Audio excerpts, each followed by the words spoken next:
लोगों को लड़ाने के लिए, और हम लोग भी कुछ अपना राजनीतिक रोटी सेकने के लिए हमें सोचा था कि हमारे लोग हमको नहीं देते हैं।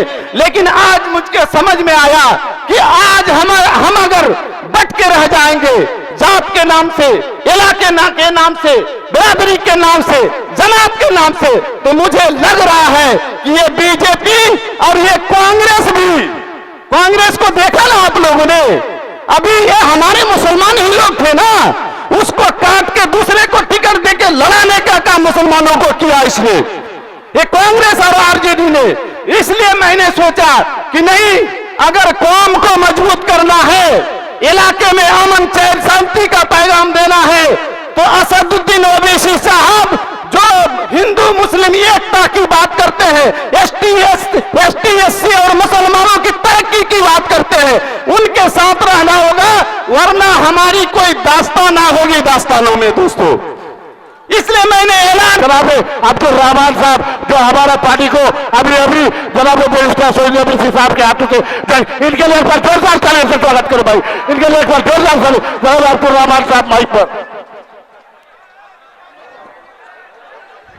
अस्सलामु अलैकुम वरहमतुल्लाह। जनाब सद और हिंदुस्तान के शेर बैरिस्टर असदुद्दीन साहब, बिहार के शेर जो आज शायद नहीं है अख्तरुल ईमान साहब, और इस किशनगंज का शेर भाई तौसीफ आलम साहब, और हैदराबाद से आए हुए हमारे माजिद भाई एमएलए हैदराबाद, हमारे साथ हमारे और लोग आए हुए हैं अल्हम्दुलिल्लाह। वक्त कम है और मैं एक शेर साबादी का बच्चा हूं जो कमजोर जात, कम तबका में और कम पढ़े लिखे में आते हैं। और दोस्तों, लोगों के मिजाज में है, ये शेर साबादी के बच्चा बीजेपी कर रहा था, और ये सवाल लोग पूछता भी है और पूछेगा कि भाई आप बीजेपी कर रहे थे तो आप एमआईएम में कैसे आ गए। दोस्तों, मैं सच्ची बात बता रहा हूं कि मैं एक कमजोर बिरादरी से आता हूं और कमजोर हूं, मुझे कहीं जगह नहीं मिल रही थी, तो मैंने सोचा कि मैं बीजेपी करके कम से कम कुछ जो हिंदू मुस्लिम का नफरत का जो राज बीजेपी कर रहा है, कम से कम हम लोग अगर उसके साथ रहे तो उनकी जुबान में कुछ ताला लगेगा। लेकिन मैं 12 साल बीजेपी में रहने के बाद अब पता चला कि मैं जो किचकोचा दामन की धरती पर ये बीजेपी जो 20% की हिंदू आबादी है, उस 20% 80% मुस्लिम आबादी होने के बावजूद भी ये बीजेपी की सोच, हिंदू मुस्लिम को लड़ाने वाली सोच, आज पता चला कि एक भी टिकट 20% आबादी हिंदुओं की होने के बावजूद भी मुसलमानों को नहीं दिया जाएगा। दोस्तों, आप सोच सकते हैं इस पार्टी की क्या नीयत और नीति है। यह पार्टी जो बीजेपी है, और खास करके मैं हिंदू भाइयों से कह रहा हूं दोस्तों, ये हिंदू भाई जो किशनगंज के धरती में अमन और चैन के साथ रहते हैं, मैं समझता हूं हिंदुस्तान नहीं पूरे दुनिया में कहीं भी अमन चैन से नहीं है दोस्तों। इसके बावजूद भी ये बीजेपी हम लोगों को लड़ाने के लिए, और हम लोग भी कुछ अपना राजनीतिक रोटी सेकने के लिए हमें सोचा था कि हमारे लोग हमको नहीं देते हैं।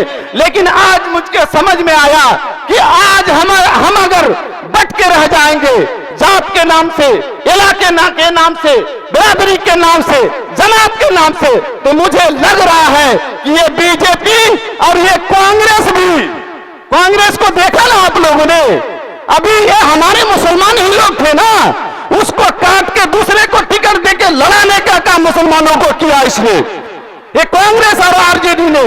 इसलिए मैंने सोचा कि नहीं, अगर कौम को मजबूत करना है, इलाके में अमन चैन शांति का पैगाम देना है, तो असदुद्दीन ओवैसी साहब जो हिंदू मुस्लिम एकता की बात करते हैं, एसटी एससी और मुसलमानों की तरक्की की बात करते हैं, है उनके साथ रहना होगा, वरना हमारी कोई दास्तान ना होगी दास्तानों में दोस्तों।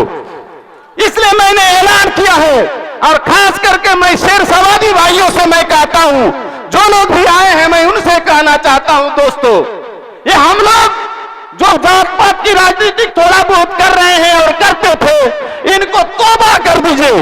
अगर जात पात पे लड़ जाएंगे तो आपको यहां से निस्त नाबूद कर दिया जाएगा।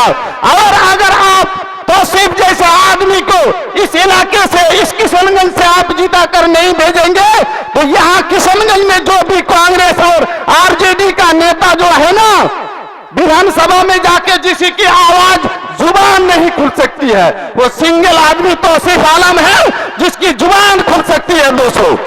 आप लोगों ने जानता है, मैं पूछना चाहता हूं या मुसब्बिर साहब को या आपका मुजाहिद साहब को या कमरुल हुदा साहब को, क्या मौलाना असरारुल हक कासमी साहब से बड़े लीडर हो सकते हैं? कभी नहीं। उनके जूती के धूल के बराबर भी ये लोग नहीं हो सकते दोस्तों। जब उस शख्स को, उस बड़े उलमा को, जिसकी इज्जत पूरे हिंदुस्तान नहीं पूरे दुनिया के लोग करते थे, वैसे लोगों को लोकसभा में बोलने का इजाजत नहीं दिया दोस्तों। आप सोचते हैं ये लोग जाके आपके फेवर में बात करेगी? कभी नहीं हो सकता है दोस्तों। अगर बात करते हैं पूरे हिंदुस्तान के अंदर, पार्लियामेंट के अंदर अगर कोई बात करते हैं वो असदुद्दीन ओवैसी साहब करते हैं। अरे पूरे बिहार के अंदर कोई अगर बात करता है आंख में आंख मिलाकर तो वो हमारे अख्तरुल ईमान साहब बात करते हैं। अगर पूरे किशनगंज के अंदर अगर कोई शेर, कोई नेता किसी से भी आंख से आंख मिलाकर बात करते हैं वो हमारे तौसीफ साहब करते हैं। किसी की ताकत नहीं है दोस्तों। इसलिए मैंने बहुत मंथन किया और सोच समझ के किया कि ये पार्टी जो असदुद्दीन ओवैसी साहब हमारी लड़ाई लड़ रहे हैं, मुसलमानों की लड़ाई लड़ रहे हैं, दलितों की लड़ाई लड़ रहे हैं, उसको छोड़कर अगर हम कहीं वोट करते हैं तो हमारी दास्तां वहां नहीं होगी दोस्तों। मुझे कोई सम्मान और इज्जत देने वाला नहीं है, ये लड़ा के मारने का काम करता है।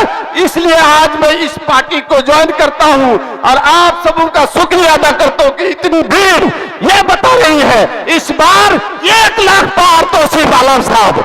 और उम्मीद रखता हूं इंशाअल्लाह हम लोग कोशिश करेंगे और ईमानदारी और सच्चाई के साथ कोशिश करेंगे।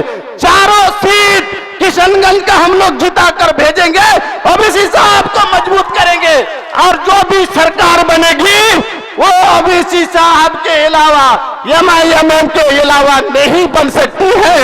इसलिए आप सबों से गुजारिश करता हूं कि आप लोग दिल से दिल मिलाकर इस बार तौसीफ आलम साहब को, हमारे भाई शम्स आगा साहब को जिताकर आप भेजें और हिस्सेदारी बने। मैं इन्हीं शब्दों के साथ मैं अपनी बात खत्म करता हूं। अस्सलामु अलैकुम व रहमतुल्लाह।